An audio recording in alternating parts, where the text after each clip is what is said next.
Hi, I'm Glenn Rogers, and this is Biblical Insights. The title of our video today is Ritual versus Relationship. I just finished a series on worship where we talked about what worship is and the different components of worship.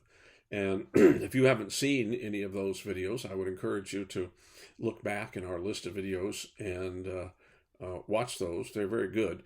But as I was ending up that series with the very last video of that series, which I think was called Simple Spiritual Worship, I thought, there's another one that I need to make. And so this one isn't really part of that series, but it kind of connects up with it. Because what we need to ask ourselves in this video is, even though God established rituals and they are important, which is more important, ritual or relationship? And so that's what we're going to be talking about, excuse me, in this video. Now, in a number of other videos, I've talked about the fact that God created humans in his image, Genesis 1, 26 and 27, in order to facilitate relationship. Now, I think it's quite commonly known that God created humans in his image, but not everybody stops and asks the question, why did he do that? And what exactly does that mean? And I think those are very important questions. Today, we're going to talk about the first one. Why did he do that? Why did God create people in his image? And the reason he did is because his purpose, his goal, was to be able to have a satisfying, mutually satisfying relationship with humans, and humans have one with him. Okay? And the simple fact is that in order to have a meaningful relationship, the people involved have to be basically the same kind of beings. Now, what does that mean? Well, we normally think of God as one kind of being and humans as something else. And we're not him and he's not us. And so there's this major difference. And in fact, in theology, historically, God would be referred to as one who is other. He is different from us. And he's so different from us in the minds of some people that we have trouble relating with him. And I think some people do have trouble relating with him, but that's because they don't know him, not because he and we are very different kinds of beings. So I think when you read that passage in Genesis 1, 26 and 27, and God is saying, let us make man in our image, that needs to be taken seriously. And we need to ask, what exactly does that mean and why has God done that? Being created in his image doesn't have anything to do with the physical aspect of our humanity. We are physical beings. We are embodied in a physical body. We live in a material world. We're born, we live, we die, and everything we know has to do with the physical world, everything that we experience with our physical senses, things we can see, things we can touch, things we can smell, things we can hear. You see, as we live in the world and we're about out doing things and this and that and everything comes to us through our physical senses because we're physical beings that live in a physical world. Okay, God's not a physical being. The Bible says that God is a spirit and that spirits don't have flesh and bones. And so God is not a physical being. Nothing about being created in God's image has anything to do with the physical aspect of our nature. Well, if it's not physical, then what is it? The part of us that is created in God's image is the inner us, the part inside of us that thinks, that weighs alternatives, that makes choices, that says, I will do this. This is what I'm going to do. I will do this, or I will not do that. I'm not going to do that. Okay, we have a will, and we exert our will. We make decisions, we decide. We are self-determined beings. And this is the case because we're rational. Okay, one of the things that Aristotle, the ancient Greek philosopher, said about humans is that the thing that makes us different from animals is that we are rational. Okay, we can think at a higher level. We can think in the abstract. You see, we can think about ideas and principles. We can think about freedom. We can think about equality. We can think about rights, justice. We can think about morality, what is right and what is wrong. You see, animals can't do that. And so they're not like us. But God can do that.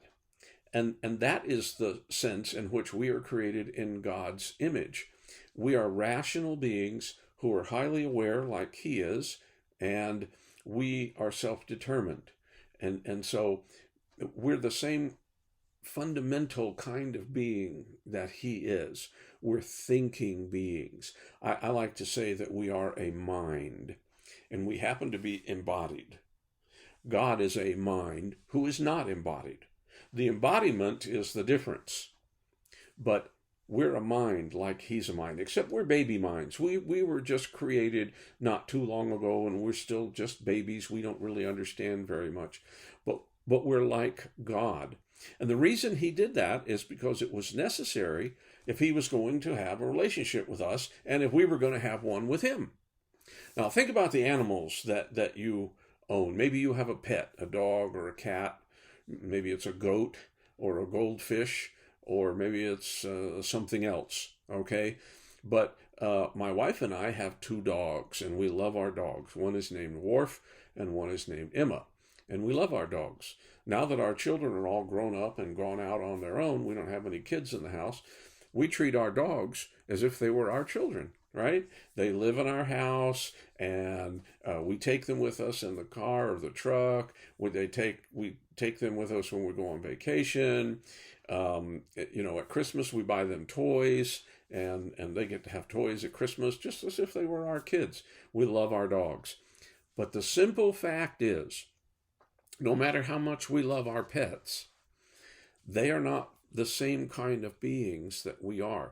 And my wife and I can't have the same kind of relationship with our pets as we have with each other. Why? Well, because they're not the same as us. They can't do the things we can do. They're not like us. They're different. But my wife and I are the same. She's a female and I'm a male, but that's not important. What's important is that we're both human beings. We're fundamentally, well, in our case, we're exactly the same kinds of being. We're human beings, right? We're the same kind of beings. And so we're capable of having a relationship with each other that we can't have with our animals.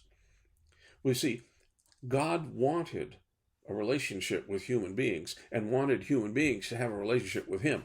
So He understood it was necessary to make us like Him. He needed to create beings who were fundamentally the same kind of beings that He is. Now, as I said, we're embodied and He's not, and so that's the difference. But other than that, we're very, very, very much like God. You see, He has always existed. We haven't. We began to exist at a certain point in time. But once we did, we will always exist. There's never a time when we won't exist. We will always exist now that He created us. So we're very much like God. And the reason we are is because He wants to enjoy a relationship with us and wants us to enjoy a relationship with Him. But God also created religious rituals. Worship itself is a religious ritual. We come together and we meet together to pray, to sing, to read the Bible, to hear a Bible lesson, to partake of the Lord's Supper, to give all these different things that we do, right? This is all part of a large religious ritual. Baptism is a ritual. The Lord's Supper is a ritual. There are many, many specific rituals, okay? And they are important. God established these so that we would participate in them, and they are part of having a relationship with God. So these are very important. Rituals are very important. Some religious groups place more importance on rituals than they do on relationship, and others place more importance on relationship than they do on rituals. Well, what I want to ask today is, in reality, which one is more important, ritual or relationship? And there's a passage that I want to read from the Gospel of Matthew that I think, or at least I hope, will help us understand. This is in the Sermon on the Mount. Jesus is teaching, and he says, "So even if you are at the temple ready to worship God, and remember that there is a problem between you and another person, go make things right with that person, then return to worship God." Now, what was Jesus saying there? He was saying, as important as it is to worship, okay, and under the old covenant worship, that it's different than new covenant worship, but let's just talk about worship in general. Whether it was old in the context where he was talking, or it's now new in the context in which we live, right? We go to worship, and he's saying, if you go to worship and you remember, I got this problem with this guy at work, or my neighbor, or whatever, or family members, and things aren't right. We had a big argument. We had a fight. Things aren't, Jesus says, don't even finish what you're doing at worship. Don't even stop the worship thing, and go straighten out things with your brother, and then come back and worship God. Why would Jesus do that? I mean, worship is important. We're supposed to go worship. Why would he say, stop the worship, leave whatever you're doing there, and go and make your life right with your brother, and then come back and worship God? Why would he do that? Because ultimately, as important as ritual is, relationship is more important. Relationship with God, relationship with other people. This is why when Jesus was asked, what's the greatest commandment? What's the most important thing there is? You see, that's what that question really is. For the Jews, asking them, what's the greatest commandment, is the same thing as asking us, what's the most important thing there is? And what was Jesus' answer? He said, the most important thing, the greatest commandment, is to love God with all your heart, soul, mind, and strength. And the second most important is to love other people as much as you love yourself. God and others. Love God, love others. That's the most important thing. Jesus was very clear about it. It's not even a hard question to answer. Ritual is important, but there's something more important, and that's our relationship. And we need to focus on proper relationship. So if you attend a church where they spend more time on ritual than they do on relationship, maybe you ought to think about that.